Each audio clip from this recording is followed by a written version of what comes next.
Hello everybody, welcome back to the channel today for another episode of Rebuilding the Game Wall. We're already on episode 3 and today's focus is going to be on platformers. Now I have an Xbox game, a few GameCube games, a PlayStation 1 original, as well as a Switch title.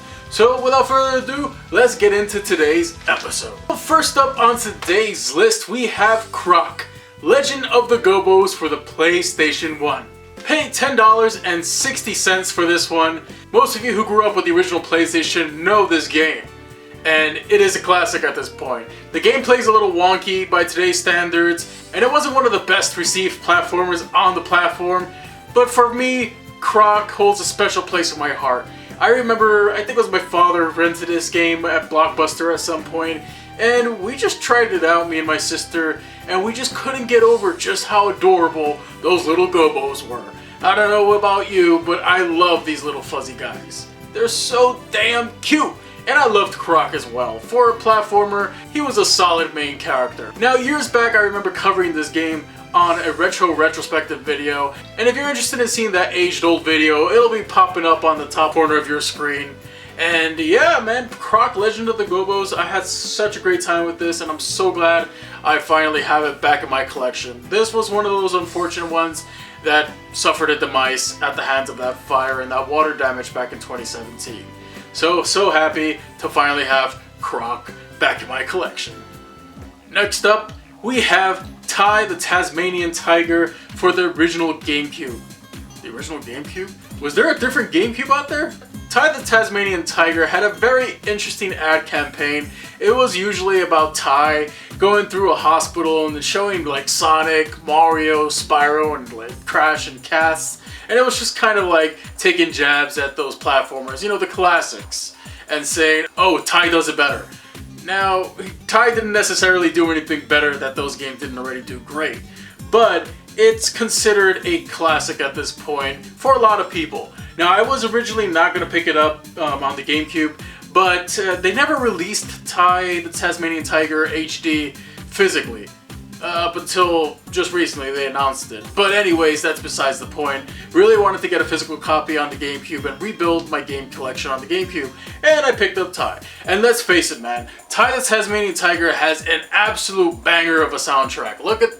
Just listen to this theme. My God, like, so good. Yeah, I remember watching Squirt Eye Jack's series of reviews for these games, and I was like, you know what? I need to pick up Ty. And that's exactly what I did. I paid $18.02 for this one on the GameCube. Next up, we have another obscure platformer, this time on the original Xbox, and it's Blinx the Time Sweeper. Paid $10.59 for Blinx Complete in its case. I always wanted to check out Blinx the Time Sweeper as a kid growing up. I was a teenager at the point of the original Xbox's release, and I don't know what it was. I think it was just too cartoony at the time, and this is one of the reasons why I missed out on so many great platformers for the 6th generation of consoles. And at the time, I was kind of putting all those old cartoony platformers behind me and trying to focus on more mature titles like, you know, Rainbow Six, Ghost Recon, all those Tom Clancy games. And I missed out on a lot of 6th generation platformers. But Blinx the Time Sweeper was a game I always wanted to check out, and I'm finally glad that I did. Because, well, it's got a cat, and I love cats. Next up, we have Tak and the Power of Juju. I paid $18.42 for this one, and another one of those platformers at the time that I never really paid any mind to. It was made by THQ, and there was a ton of platformers for this generation of consoles, and a lot of them got lost in the shuffle. Tak, I don't remember being received too poorly. I remember it was getting mediocre to like average reviews, and not a lot of people talk about these games. And that's a shame because from what I played, it's actually not that bad. And I really do like the graphics. I like how everything is colorful, the whole jungle vibe about it. And I will always remember Tak for a specific reason. There was a coworker of ours that used to work at GameStop with us back in the days, and my boss always used to call her Tak.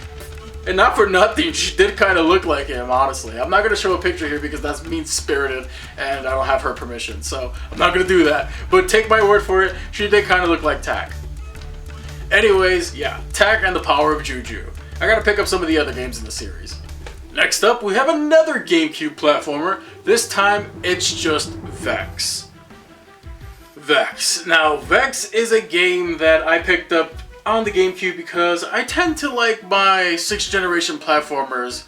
I don't know, I just feel like the GameCube was made with platformers in mind. That's just my honest opinion, but whenever I see a platformer from the 6th generation of consoles, if it's multi-platform, I generally tend to go with the GameCube version.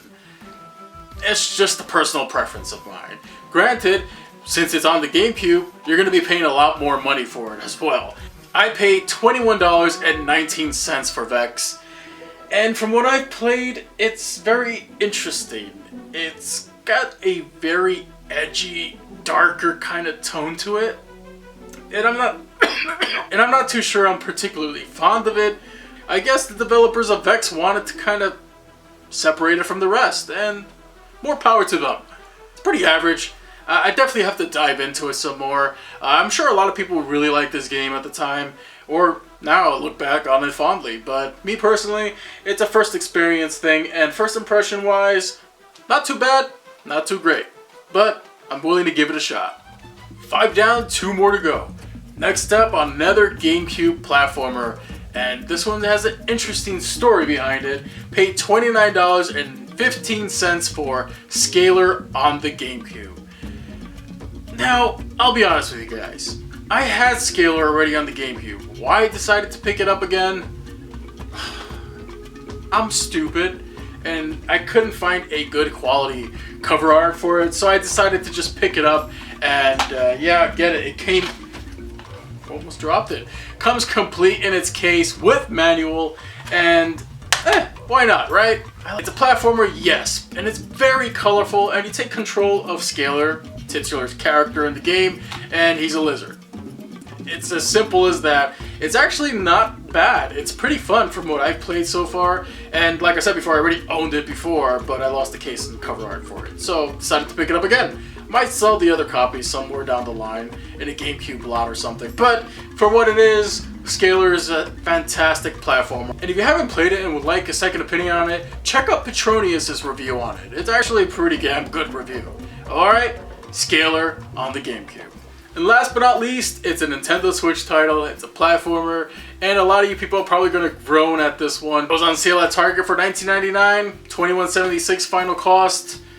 Balan Wonderland for the Nintendo Switch. And I know what you're thinking, why did you waste your money? When they first revealed the trailer during that Nintendo Direct, I was like, this looks great, this looks right up my alley. I actually really want to get this. Then we didn't hear about it for a while, and then things started coming out about it, and it did not look favorable. They released a demo for it, and I played the demo. The demo has since been removed from the eShop. It's Wonderworld, by the way, not Wonderland. I don't know why I keep calling it Wonderland, but anyways. The demo killed my hype for this game, more so than any other review could. I just didn't like the demo. So I didn't buy it when it came out. And then I hear all these stories about how Yuji Naka is no longer working with Square Enix and this whole fiasco behind the development behind this game. And I thought about it and I'm just like, this isn't something that I don't want to get. I do want to get it, and you know, I was gonna wait for a price drop. Waited for the price drop, picked it up because, you know, at the end of the day, these games are also made by people like you and I. And sometimes you gotta put things into perspective. If it's a game that you're somewhat sort of interested in it, you know, maybe wait for a price drop. Get it when it's cheap and get it. You never know if you're gonna like it or not. And from what I played from the actual final version of the game, sure, it's very similar to the demo, not much has changed for the better, but I can see that the game has heart. And for me, sometimes that's all I need to power through it. And I know they released a novel for the game as well, that I have to pick up because it explains a lot of the story elements as to why things are going around in this game the way they are. Now listen to me. I'm one of those people that do not believe in outside sources of media when it comes to telling a story in a video game. If you're going to tell a story for a video game, tell it in the game, okay? Don't make me have to buy a bunch of books or comics or all this nonsense, drama CDs, in order for me to understand the story, alright? That's one of their biggest mistakes. But like I said before, I was always interested in checking it out, and I decided to finally bite the bullet. It's not gonna harm me. It's not like I paid $65 for it, right? The grand total for everything here is $129.73.